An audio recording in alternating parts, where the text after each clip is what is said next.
നല്ലൊരു അനുഭവമാണ് ഇവിടെ ഉണ്ടാകുന്നത്. തിരിച്ചു പോകുമ്പോഴും തീർച്ചയായിട്ടും ആ സന്തോഷത്തോടെയും ആശ്വാസത്തോടെയും ഓരോരുത്തർക്കും തിരിച്ചു പോകാനായിട്ട് കഴിയണം എന്നുള്ളതാണ് നമ്മളെല്ലാവരും ആഗ്രഹിക്കുന്നത്. അതിനു വേണ്ടിയിട്ടാണ് ഇതെല്ലാം ചെയ്യുന്നത്. അപ്പോൾ തീർച്ചയായിട്ടും അങ്ങനെ ആകട്ടെ എന്ന് ആശംസിക്കുന്നു. 2 ഉദ്ഘാടനങ്ങളാണ്. ഒന്ന് താലൂക്ക് ആശുപത്രിയുടെ OP ബ്ലോക്കിന്റെയും അതോടൊപ്പം കൂത്താട്ടുകുളം സാമൂഹ്യ ആരോഗ്യ കേന്ദ്രത്തെ ബ്ലോക്ക് തല കുടുംബാരോഗ്യ കേന്ദ്രം. കുടുംബാരോഗ്യ കേന്ദ്രം എന്നതിന്റെ അർത്ഥം കുടുംബങ്ങളുടെ ആരോഗ്യ കേന്ദ്രം എന്നുള്ളതാണ്.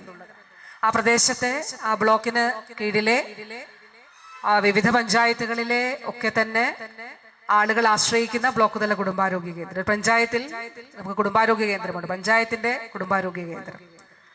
അവിടെ 37.5 ലക്ഷം രൂപ സംസ്ഥാന ആരോഗ്യ വകുപ്പിന്റെ പ്ലാൻ ഫണ്ട് വിനിയോഗിച്ചുകൊണ്ടാണ് കൂത്താട്ടുകുളം ബ്ലോക്ക് ആരോഗ്യ കേന്ദ്രത്തിൽ നവീകരണ പ്രവർത്തനങ്ങൾ നടത്തിയത്. അപ്പൊ ഈ 2 പ്രവർത്തനങ്ങളും പിറവം താലൂക്ക് ആശുപത്രിയുടെ OP ബ്ലോക്ക് ഉദ്ഘാടനം ചെയ്ത് നാടിന് സമർപ്പിക്കുന്നതായി അറിയിച്ചുകൊള്ളുന്നു.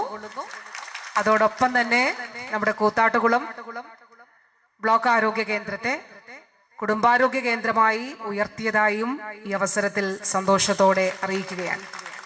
നമ്മുടെ സമീപ പ്രദേശങ്ങളായിട്ടുള്ള ഇവിടുത്തെ മുനിസിപ്പൽ നിവാസികൾ ഉൾപ്പെടെ സമീപ പ്രദേശങ്ങളായി ഇലഞ്ഞി, പാമ്പാക്കുട, മണീട്, രാമമംഗലം, എടക്കാട്ടുവയൽ എന്നീ ഗ്രാമപഞ്ചായത്ത് പ്രദേശങ്ങളിൽ നിന്നും അനേകം രോഗികൾ, സാധാരണക്കാരായിട്ടുള്ള രോഗികളും ആശ്രയിക്കുന്ന ആശുപത്രിയാണ്.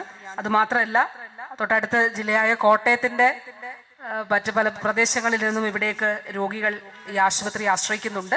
തീർച്ചയായിട്ടും ഇതിന്റെ ഭാഗമായി നമ്മൾ ഒന്നിച്ചു ചേർന്നുകൊണ്ട്, ഇപ്പൊ ഈ വേദിയും ഇവിടെ എല്ലാം നോക്കിയാൽ ഒരു ഭേദങ്ങളും ഇല്ലാതെ ഒന്നിച്ചു നിന്നുകൊണ്ട്, അങ്ങനെ തന്നെ നിന്നുകൊണ്ട് നമുക്ക് ഈ പ്രവർത്തനങ്ങൾ മുന്നോട്ട് കൊണ്ടുപോകാം.